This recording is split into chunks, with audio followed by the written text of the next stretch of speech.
Muito bom dia, é uma grande alegria nós podemos estar juntos nesta manhã para estudar a palavra do Senhor nesse tema tão empolgante, né? Não é verdade? Eu creio que Deus tem coisas maravilhosas para nos acrescentar em termos de conhecimento, em termos de aprendizado sobre batalha espiritual.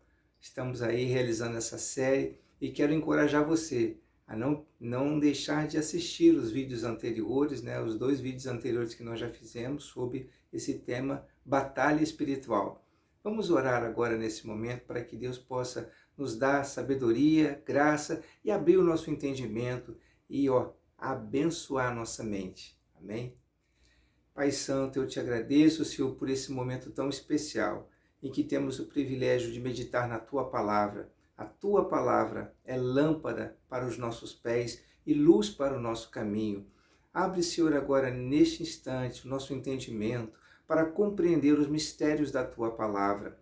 Guarda também a nossa mente, o nosso coração, Pai, de todos os dardos inflamados do maligno e que nada venha atrapalhar e prejudicar o propósito que o Senhor tem para realizar em nossas vidas através do estudo bíblico, Senhor. Nós te pedimos a tua bênção e te agradecemos em nome de Jesus.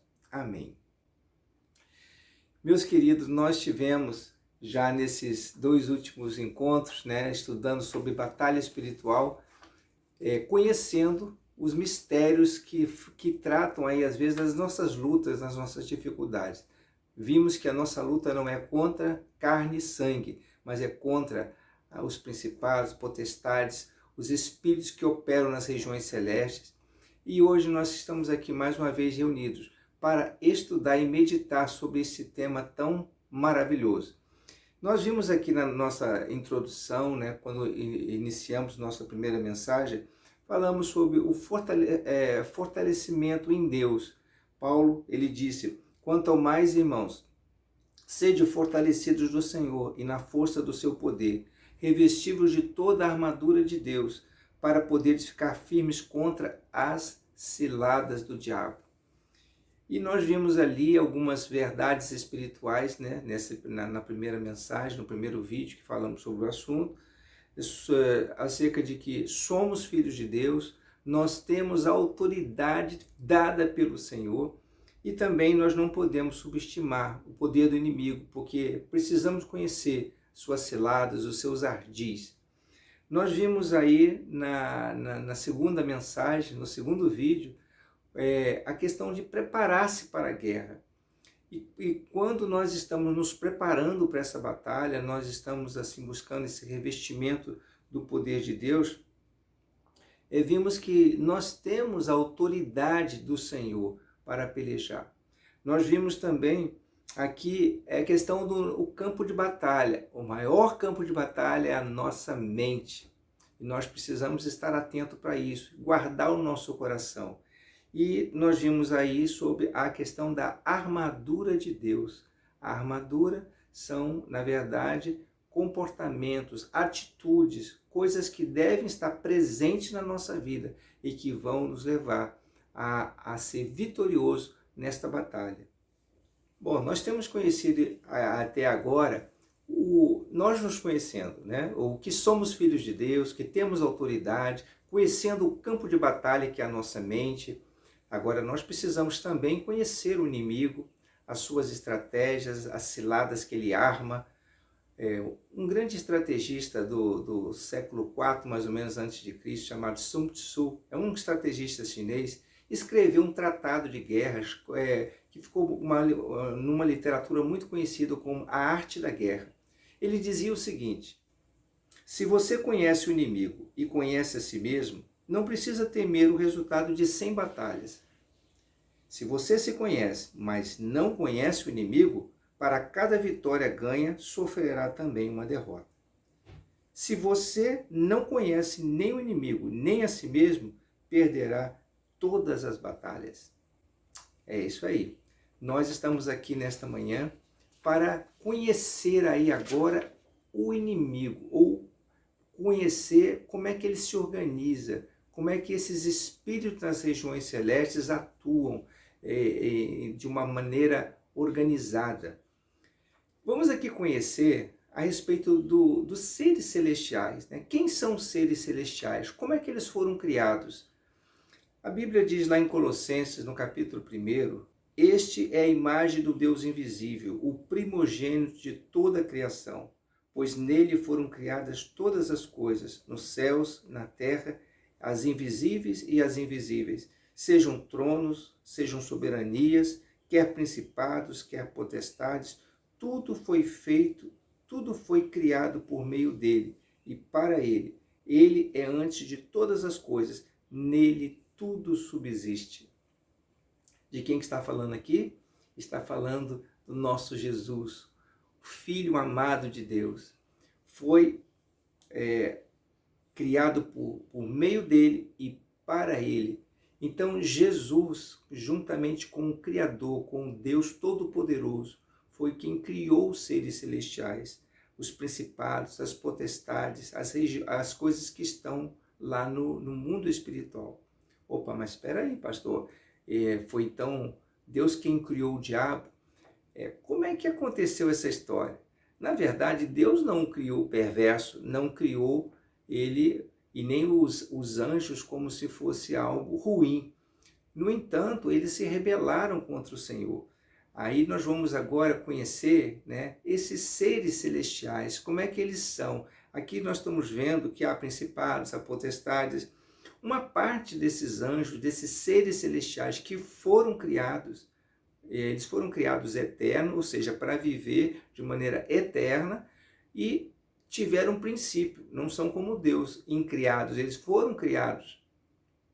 E aqui a Bíblia fala também, lá em no único capítulo de Judas, no versículo 6, fala assim: os anjos, os que não guardaram o seu estado original, mas abandonaram o seu próprio domicílio, ele tem guardado sob trevas, em algemas eternas, para o juízo do grande dia. Então Judas está falando conosco aqui que esses seres celestiais, os anjos que foram criados, alguns deles não guardaram o seu estado original de santidade, de fidelidade a Deus, mas eles se rebelaram contra o Senhor e por isso eles foram guardados sob trevas e estão em algemas para o grande dia do juízo. Diz também lá em 1 Timóteo, no capítulo 5, verso 21, conjuro-te perante Deus e Cristo Jesus e os anjos eleitos, que guardes estes conselhos sem prevenção, nada fazendo com parcialidade. Paulo está escrevendo a Timóteo e fala sobre os anjos eleitos. Então nós temos aqui aqueles seres celestiais que foram criados originalmente para poder servir a Deus, para adorar ao Senhor, estar a serviço daqueles que hão de herdar a salvação. Porém, muitos se rebelaram, se voltaram contra Deus. Nós vamos ver aqui mais adiante, né, como é que aconteceu essa queda. Então, os seres celestiais são os anjos que foram criados por Deus, que estão nas regiões celestes. Como é que os anjos são organizados? Eles são distribuídos. Nós vimos nesse texto aqui original que nós lemos, que há soberanias, principados, potestades. Primeiro eu quero falar aí sobre, na Bíblia, mostrar para vocês quem são os anjos, como é que eles são, né? Como é que eles estão organizados. Quero primeiro falar sobre os querubins, né? Os querubins, querubim do hebraico significa aquele que abençoa. Os querubins, eles estão ligados direto à glória de Deus, estão logo abaixo do trono do Senhor, dando ali, são como guardiães do trono do Senhor. Vejamos lá em Ezequiel, no capítulo 10, verso 19 e 20.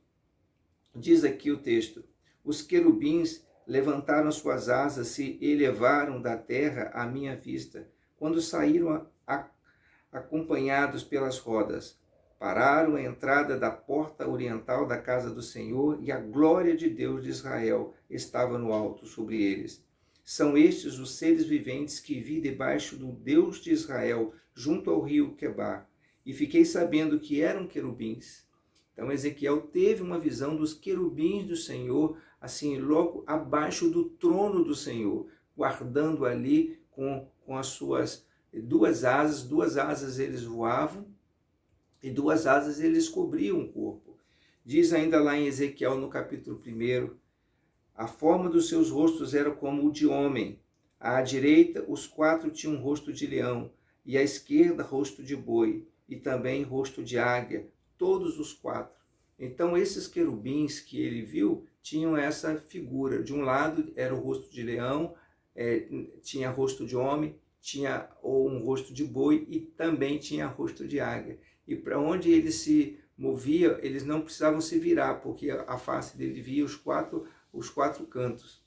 Vejamos ainda o texto lá em Gênesis, no capítulo 3, verso 24, a atuação do querubim do Senhor.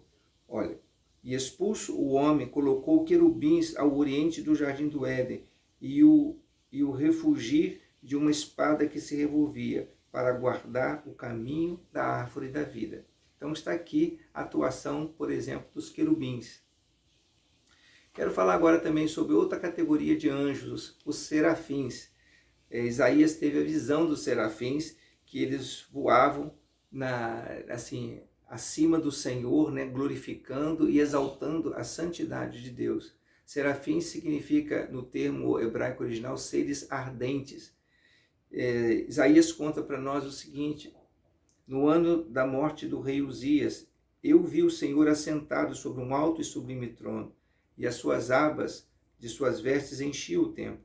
Serafins estavam por cima dele, cada um tinha 6 asas, com 2 cobriam o rosto, com 2 cobriam seus pés, e com 2 voava. E clamavam uns para os outros, dizendo: Santo, Santo, Santo é o Senhor dos Exércitos, toda a terra está cheia da sua glória. Então, os serafins são aqueles anjos que estão assim assistindo diretamente, próximos do Senhor, exaltando a santidade de Deus, ali voando em torno do Senhor e glorificando. São aqueles anjos que estão mais próximos assim da presença do Senhor, do altar do Senhor, exaltando o seu nome. Também tem os principados, né? Vamos entender aqui que são principados. Eu estou falando aqui sobre anjos, e nós vamos ver daqui a pouquinho, né, como é que aconteceu essa rebelião de uma parte desses anjos se voltaram contra Deus. E quando a gente fala em principados, potestades, logo a gente se refere, a nossa mente se remete a demônios, a entidades malignas, né? E nem sempre a questão da potestade e do principado está se referindo a um anjo perverso, a um anjo rebelde, mas pode estar se referindo a um anjo do Senhor. Então vamos entender isso aqui. O que são os principados e as potestades? Principado quer dizer, o nome refere-se do original arcas, que significa príncipe, e deu origem à palavra arcanjo, que significa chefe dos anjos, né? Então, príncipe, na verdade, principado é um território que é governado por um príncipe. Então, principado, eles têm, assim, que são os arcanjos, né, do Senhor. Os principados, eles dominam sobre territórios. E como a gente vê aqui em Daniel, no capítulo 1, verso 21, nesse tempo se levantará Miguel, o grande príncipe, o defensor dos filhos do teu povo, e haverá tempo de angústia, a qual nunca houve, desde que houve nação até aquele tempo. Mas naquele tempo será salvo o teu povo, todo aquele que for achado inscrito no livro. Então Deus estava falando aqui com Daniel a respeito do arcanjo Miguel. Ele era chamado de o grande príncipe. Então, Miguel, ele cuida ali da nação, do povo de Deus, cuida da igreja, cuida em particular dos filhos de Israel. Então, ele tem um território que ele tem ali uma supervisão sobre aquele território. As potestades. O que são as potestades? Potestade vem do grego ekousia, que significa autoridade, poderes. Refere-se então a aqueles espíritos, aqueles anjos que têm governo, que atuam e agem sobre reinos, Vejamos aqui o que está escrito em Daniel no capítulo 12, versículo 13. Então me disse, não temas, Daniel, porque desde o princípio em que aplicaste o coração a compreender e a humilhar-te perante o teu Deus, foram ouvidas as tuas palavras, e por causa das tuas palavras é que eu vim. Mas o príncipe do reino da Pérsia me resistiu por 21 dias. Porém, Miguel, um dos primeiros príncipes, veio para ajudar-me, e eu obtive vitória sobre os reis da Pérsia. Ele está fazendo aqui referência agora a um principado da Pérsia, que estava, ou seja, tomando conta daquele território, e sofreu resistência desse principado, daquele território que estava sobre a Pérsia. Porém, veio um arcanjo, Miguel, e pelejou contra esse principado, para que ele então tivesse domínio sobre os reis da Pérsia, ou seja, sobre as potestades da Pérsia. Então, esse termo potestade e principado, que eu ainda há pouco falei com vocês, ele também está descrito no texto original, muitas vezes se referindo a governo e autoridade simplesmente, né? O termo bíblico, como está lá em Tito, no capítulo 3, no verso 1. Diz lá o texto, admoesta-os a que se sujeitem aos principados e potestades, que lhes obedeçam e estejam preparados para toda boa obra. Tito aqui não estava se referindo a principados e potestades no sentido de entidades malignas, mas ele estava se referindo ao quê? A governos e autoridades. Isso eu li para você aqui na versão Revista e Corrigida, que é uma versão mais antiga, mais assim, tradicional, e na nova versão internacional diz assim, lembre a todos que sujeitem aos governadores e autoridades, e sejam obedientes, estejam sempre prontos a fazer tudo o que é bom. Mesmo texto. Então, se você observar, o texto, né, o termo principado, refere-se então ao quê? A um território que está sendo governado por um príncipe. E a palavra em si quer dizer governo. E a palavra potestade refere-se à autoridade, a poder. E essas autoridades estão aqui num nível inferior a principados. Tem ainda os anjos, né? Nós já vimos aí os querubins, que estão assistindo logo abaixo do trono do Senhor, tem os serafins que estão sob a presença de Deus, glorificando ao Senhor pela sua santidade, e temos aí outros anjos também, que são de escalões menores, mas que também têm grande importância nessa atuação para a glória de Deus. Nós temos aí os mensageiros. O texto lá de Mateus, por exemplo, no capítulo 2, verso 3, diz assim, tendo eles partido, eis que apareceu um anjo do Senhor a José em sonho, e disse, dispõe-te, toma o menino e sua mãe, foge para o Egito e permanece lá até que eu te avise, porque Herodes há de procurar o menino para o matar. Aqui um anjo foi encaminhado como mensageiro para avisar e alertar José sobre o perigo lá que Herodes estava trazendo ameaças. Lá no livro de Atos também, no capítulo 10, quando Cornélio recebeu aquela visão, diz aqui o texto, esse homem observou claramente durante uma visão, cerca de hora nona do dia, um anjo de Deus que se aproximou dele e lhe disse, Cornélio, este, fixando nele os olhos, o possuído de temor, perguntou, que é, Senhor? E o anjo lhe disse, as tuas orações e as tuas esmolas subiram para a memória diante de Deus. Então aqui nós vemos aí anjos atuando como mensageiro. Anjo, na verdade, vem do grego angelos, que quer dizer mensageiro. Então, se olharmos assim por esse aspecto, eles têm assim funções e atribuições distintas e estão dentro de um determinado escalão no mundo celestial. Tem ainda também aqueles que são anjos guardiões, não no nível de um querubim, mas são guardiões e guerreiros que atuam nas batalhas espirituais. O texto lá do Salmo 37, por exemplo, do Salmo 34, muito conhecido de nós, diz o seguinte, o anjo do Senhor acampa-se ao redor daqueles que o temem e os livra. Então isso aí são anjos guardiões.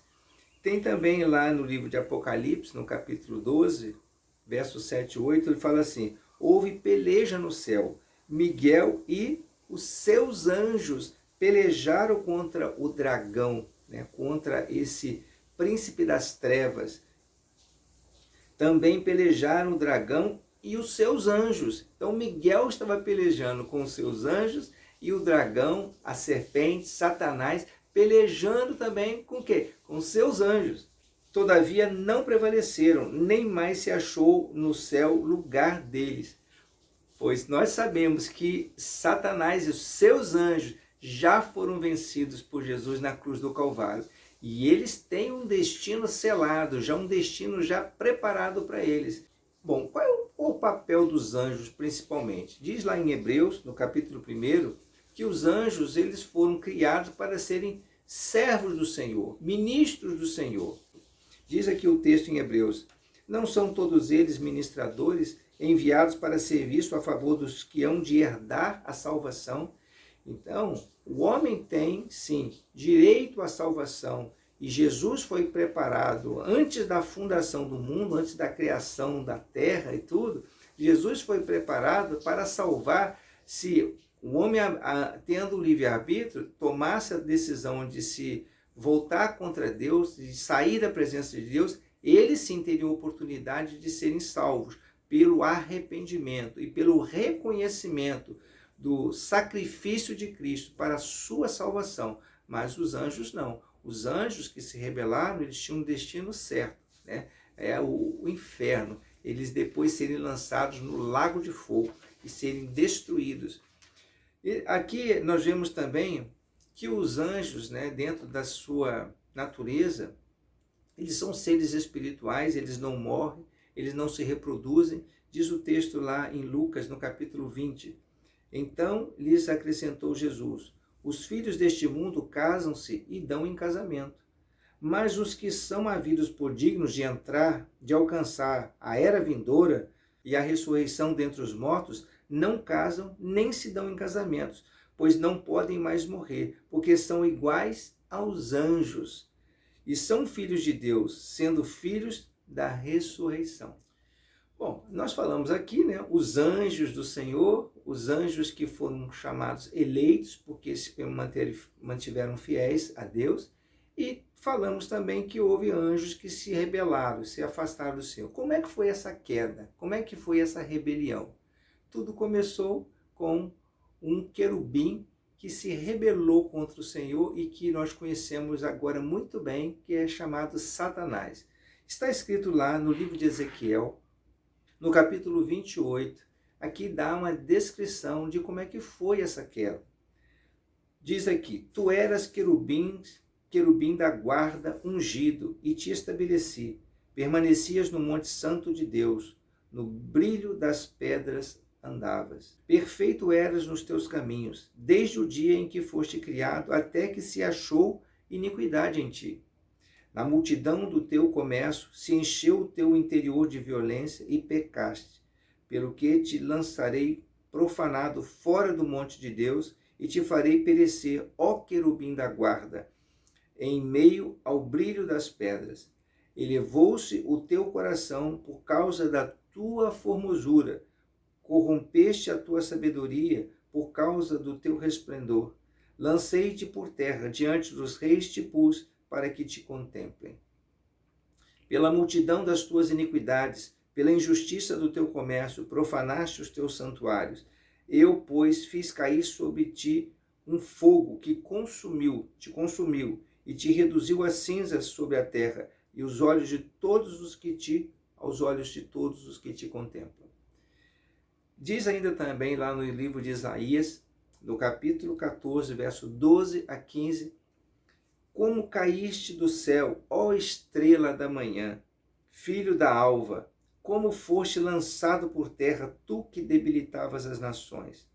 Tu dizias no teu coração: eu subirei ao céu, acima das estrelas de Deus exaltarei o meu trono, e no monte da congregação me assentarei, nas extremidades do norte. Subirei acima das mais altas nuvens e serei semelhante ao Altíssimo. contudo serás precipitado para o reino dos mortos, no mais profundo do abismo. Esse termo que também conhecemos, né, Satanás é conhecido como Lúcifer. Lúcifer é um termo do latim, que quer dizer aquele que traz a luz. Na verdade, no original hebraico, o termo saiu do original hebraico, que diz aqui estrela da manhã. E lá na tradução do latim, na língua dos romanos, é que saiu Lúcifer, porque no latim é conhecido dessa forma, esse mesmo termo, estrela da manhã. Ele também é chamado de Satanás, quer dizer adversário, diabo, quer dizer caluniador, é também chamado de destruidor, é também conhecido como a antiga serpente, o tentador e ainda o príncipe e o Deus deste mundo. Esses são os nomes pelos quais ele é conhecido. Então ele era um querubim e que se rebelou contra o Senhor e foi banido da presença de Deus para não mais servir e foi queimado. Então toda aquela sua formosura, aquela sua beleza, ele perdeu diante daquilo que ele se fez, porque ele se rebelou. E com ele também, ele arrastou muitos anjos, incentivando esses para que se rebelassem também junto com ele.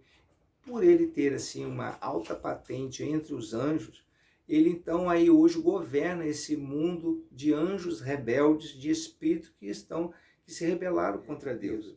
Ora, se Deus não poupou anjos quando pecaram, antes precipitando-os no inferno, os entregou a abismo de trevas, reservando-os para o juízo.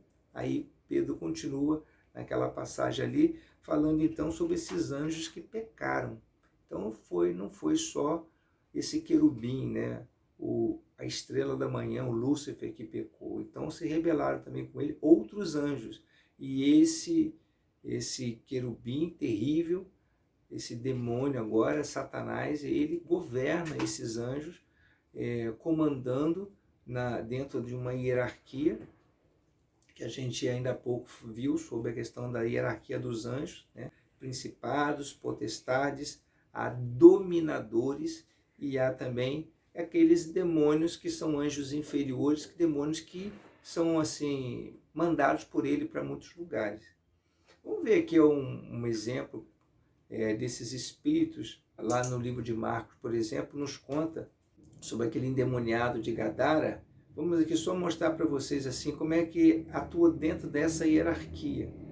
Olha, lá no texto de Marcos, no capítulo 5, fala o seguinte: ao desembarcar, logo veio dos sepulcros ao seu encontro um homem possesso de espírito imundo, o qual vivia nos sepulcros, e nem mesmo com cadeias alguém podia prendê-lo. Era um homem assim terrível, que estava sendo dominado por espírito imundo.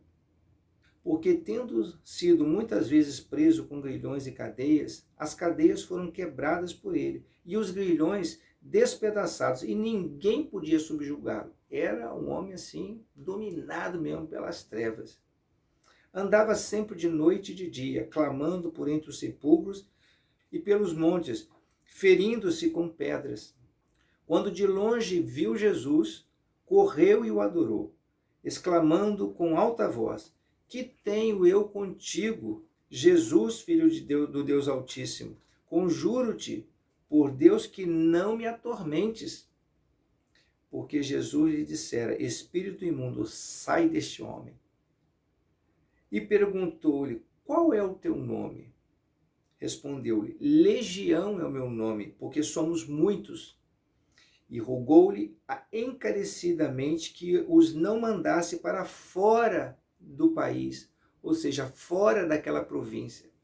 O que acontece? Aqueles demônios que estavam na vida daquele homem, que era uma legião, eram muitos demônios, estavam sendo ali dominados por um principado. Principado é o quê? É um demônio que governa um determinado território, uma região.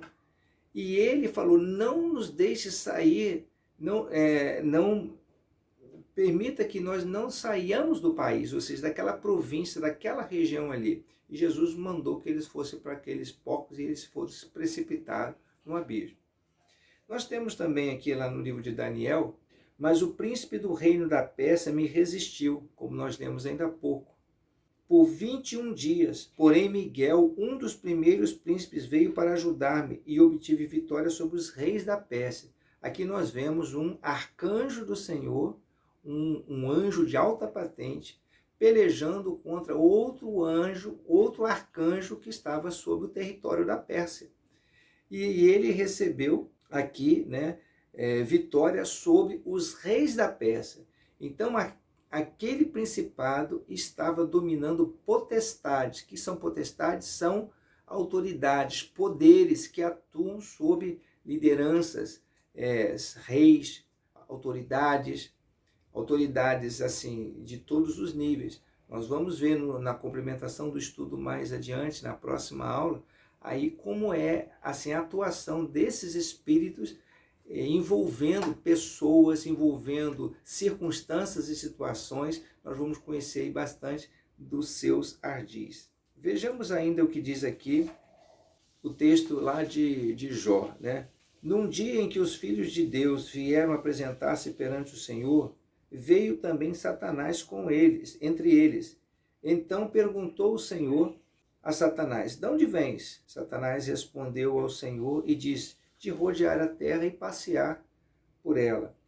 E naquele momento a gente conhece essa história aqui, né, de Jó, que ele apareceu na presença do Senhor, quando o Senhor estava reunido naquela assembleia com os seus anjos, para poder acusar. A Bíblia fala que Satanás é o nosso acusador, e ele acusa em todo o tempo. Ele tenta fustigar alguma coisa de modo que venha encontrar falha em nós, venha encontrar brechas. E Deus permitiu a ele para que fizesse uma ruína na vida de Jó.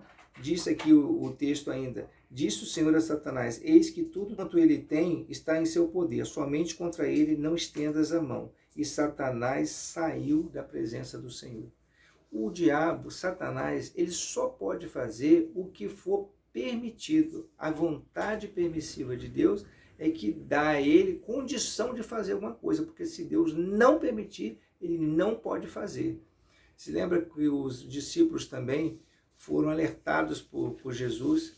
O diabo pediu para cirandar com todos vocês, pediu para tentar vocês.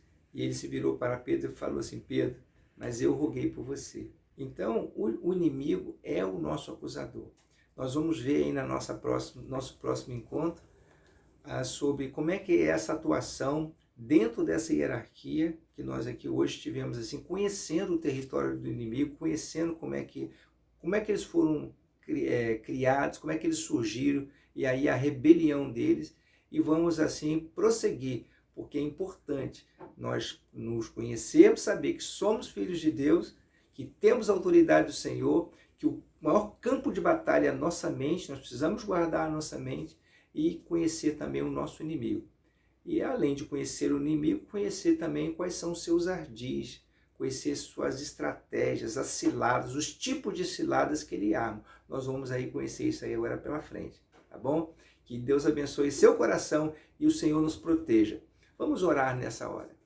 Pai, eu te agradeço por essa oportunidade que a gente tem aqui para também conhecer aquele que se levanta contra nós, os nossos adversários.